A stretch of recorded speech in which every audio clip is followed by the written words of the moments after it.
Hello everyone. तो हमें शादी में जाना, जिसके लिए हम सब हो गए रेडी और गर्मी में हमारी हालत हो रही है ख़राब। और ये देखो हमारी बार, और हमने बहुत सारा सामान लिया और ये सामान लेके हमें गाड़ी तक जाना पड़ेगा, नहीं कि गाड़ी हमारे घर पे आएगी यार, हालत ख़राब होने वाली है। और ये रही हमारी क्यूट सी भतीजी जो कि बहुत प्यारी है। और अब हम निकल गए हैं शादी के लिए घर से, और ये हमारी बहन हमें रास्ते तक छोड़ के आ रही है और हमारा भाई गाड़ी तक छोड़ के आने वाला है। और हमने बोला माँ को बाय बाय और हम घर से निकल गए हैं। और ये देखो भाई, मैंने अपने भाई से लड़के सूटकेस लिया, तो मुझे लगा कि सूटकेस आसानी से हम लेके चले जाएंगे, हमें इतना वजन नहीं सहन करना पड़ेगा, लेकिन ऐसा नहीं हुआ वाला। और मुझे सूटकेस का पूरा वजन सहन करना पड़ा और मैंने अपनी बहन को बाय बाय बोल दिया। और अब तो आपको पता चल ही गया होगा कि हमारे पास कितना सारा सामान है भाई।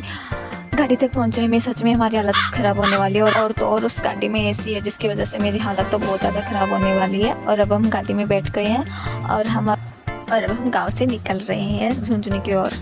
और अब हम मलसीसर पहुंच गए हैं और आप देख सकते हो मलसीसर वाली मस्जिद। और यहाँ पर मैंने अपनी कॉलेज भी की थी, जो कि मैं आपको दिखाने वाली हूँ। लेकिन उस कॉलेज में मैंने आज तक पढ़ाई नहीं की, क्योंकि मैंने फाइनल कर ली थी। उसके बाद ये न्यू कॉलेज बनी थी, एमए की थी, लेकिन प्राइवेट, वो भी इस कॉलेज में नहीं कर पाई, वो भी झुंझुनू की गई थी। ये रही हमारी न्यू कॉलेज, पुरानी वाली मार्केट के अंदर है, तो वो नहीं दिखा पाई। और आप देख सकते हो हमारी ये कॉलेज, मैंने इसके अंदर पढ़ाई नहीं की, मुझे बहुत बुरा लग रहा है भाई।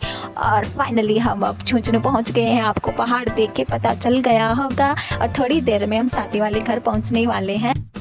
ये है मंडावा मोड़ झुंझुनू में, और यही एक ऐसी जगह है जिसको मैं अच्छी तरीके से जानती हूँ, क्योंकि इसी के जस्ट पास मेरी कॉलेज थी, जिसके अंदर मैंने एमबीए की थी। इसके अलावा मैं कुछ नहीं जानती। और यहाँ मम्मी को फ्रूट्स वगैरह लेने थे और मुझे लेने थे ये मक्का, तो मैंने 2 पैक कराए थे। ऐसी की वजह से ना मेरे साथ अजीब सा होने लगा, जिसकी वजह से मुझे यही अच्छे लगे। तो मैंने मम्मी से कहा, मम्मी ने कहा कि ओके। तो मैंने गाड़ी से बाहर निकल के ये पैक करा लिए और गाड़ी के अंदर बैठ के आराम से खाने लगी इनको।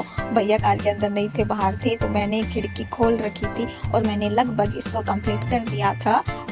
और लास्ट में मैंने अपनी मम्मी को दे दिया था ये, कि मैंने अपनी बहन वाला ले लिया। देखो इसको खाने का तरीका देखो भाई, उसे ये बिल्कुल भी पसंद नहीं है, लेकिन उसने खाया, थोड़ा बहुत खाया। और मुझे तो ये पसंद था, तो मैं इसको बिल्कुल भी नहीं छोड़ने वाली थी।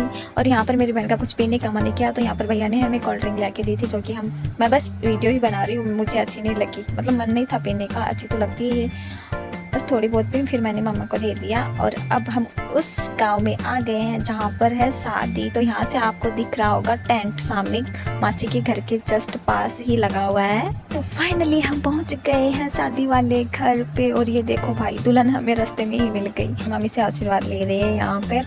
और ये देखो भाई, दुल्हन तो मुझसे भी बहुत ज़्यादा पतली हो गई है, मतलब पहले हम सेम थे, अब तो ये बहुत ज़्यादा पतली हो गई है। और अब हम आ गए हैं मासी के घर। और जो सबसे ज़्यादा खुश हुई हमारे आने से और हमारे कर रही थी और कॉल पे कॉल कर रही थी, वो हमें